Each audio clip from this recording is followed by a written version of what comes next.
Hey, Dr. Mark and Dietrich. I figured the best way that I could show you the formative assessment tools that I integrated into this lesson would be to actually show you a quick glimpse into the lesson rather than trying to type it out and explain it. This way I can give you a more thorough and hopefully clearer understanding of the formative assessment piece that I created for this module. So this is actually a lesson that I did with students.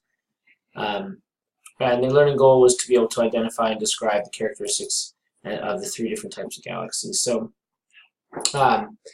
as we get through it, I'm going to skip over some of it just so you can kind of see the formative assessment pieces, but this is an introductory to the unit that we're teaching. So the first question is just kind of getting to know their current level of understanding.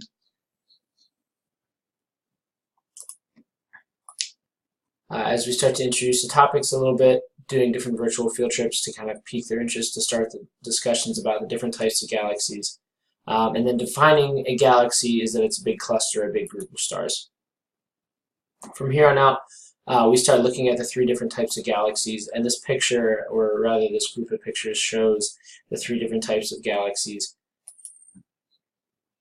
And then we get into some of the instruction describing what they look like, how they're created, the different characteristics of them.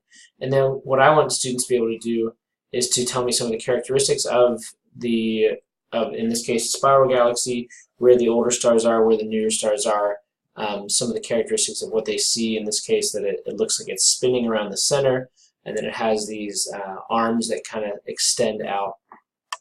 So in this, I want to be able to see that they can label that the older stars are in the center and the newer stars are here. So for students, a lot of them elected to write on it. Some of them like color-coded it in different ways, and then they would share that out. And then I could share different examples back to the class. Again, we took a closer look at different type of spiral galaxies so they could see that they don't all look the same, but again, we can kind of point out some of the similarities or characteristics of them. And then from there, what I did is I showed them a 3D model, again, taking a close look at some of the characteristics of it, and they can see this on their own iPads in this case. They can get close up to it, they can kind of back out. One thing that a lot of students noticed was one of the characteristics that I was explaining earlier in the lesson was that it has kind of this bulge in the center, and then it gets thinner out towards the sides, and then it also has these arms that kind of spiral out as if it were spinning. So with all that, I have them just kind of describe what they saw, what they observed, what made that spiral galaxy a spiral galaxy. And then here, it's their job to draw a spiral galaxy. So using some of the drawing tools that they have, it was their job to try to draw a spiral galaxy, and I'll kind of do my best here. But this kind of gave us the opportunity to discuss what are the characteristics. If you only have a minute to draw a spiral galaxy, what do you want to make sure you include?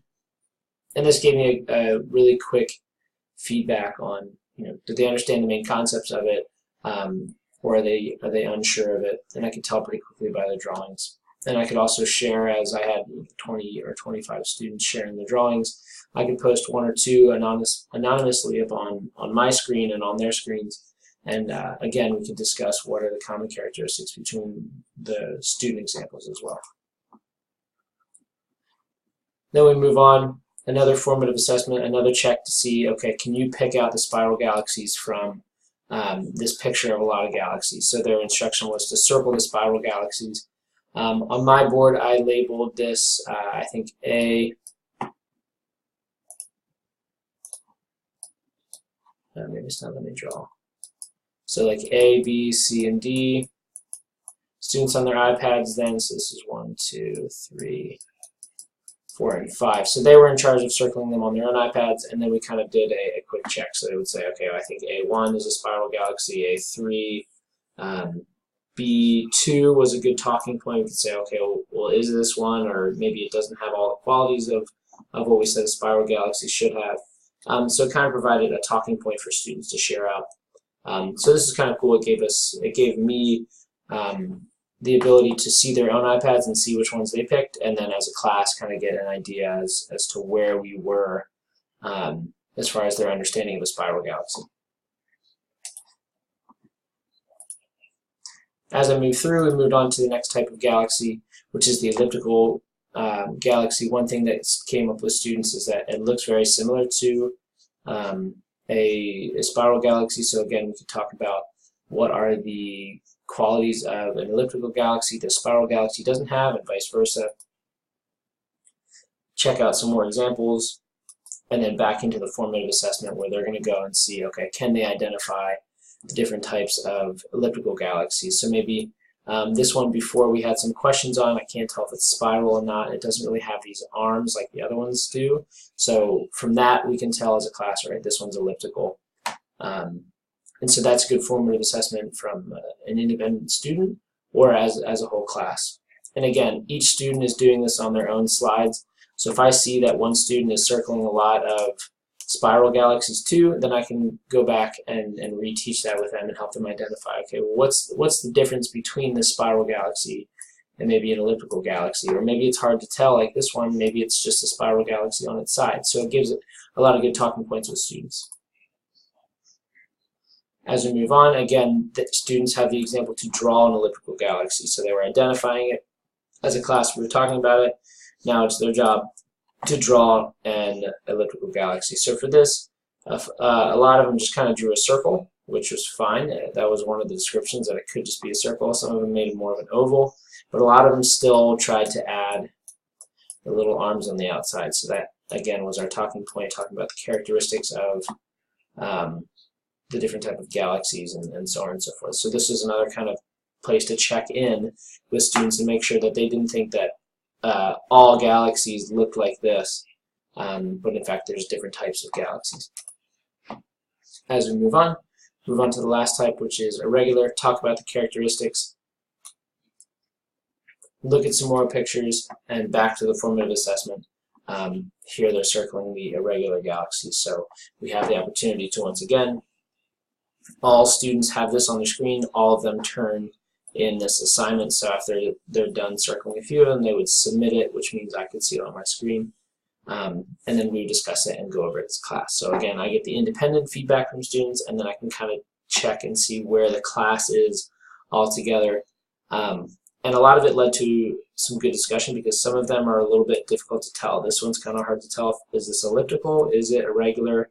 Okay, well, what are the qualities that we know about it? So it leads to a rich discussion. So this is one of the reasons that I chose Nearpod as my tool for formative assessment, because it so easily integrates into the class and into just the flow of the class, which means that I can take the information that I'm getting from students and either go back to a slide. So if students are thinking that maybe this is irregular, okay, well, let's go back and we can look at some of the pictures. Well, this one kind of has a swirl too, so maybe this one at one point was a spiral and now it's becoming irregular. And so I can kind of guide my lesson a little bit more smoothly because I'm getting the information right away from students, and we can kind of lead our discussions and go back and forth through the presentation.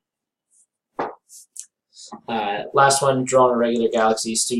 Some students have the most fun with this, and some students struggle with this because the definition is that it doesn't have a shape. So sometimes students will just go in and just kind of do random stuff, and that's acceptable. Other students have a really hard time with this because they're either right or they're wrong in their minds. And so this kind of leads to some more rich discussion with students. But either way, I see that I can see if maybe they didn't draw an appropriate irregular galaxy or something, I can still go back to their slide and see, okay, well, I know they can identify them, so maybe it's just that drawing is not their best way of showing what they know. So I can get a lot of good information that way.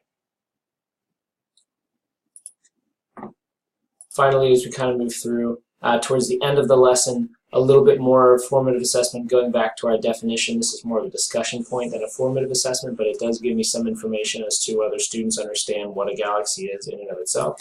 And then lastly, they have a quiz. I didn't want to skip the quiz. The quiz, very simple. What type of galaxy is it?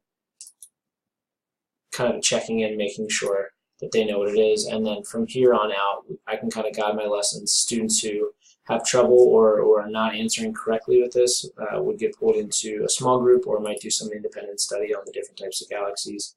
And then I can give them this quiz again independently and see if they improve their score or kind of check in from there on out. So I hope that was all right that I showed you this presentation rather than typing all that up. I thought that I could more clearly explain the variety of assessment pieces that I put into this Nearpod throughout this lesson.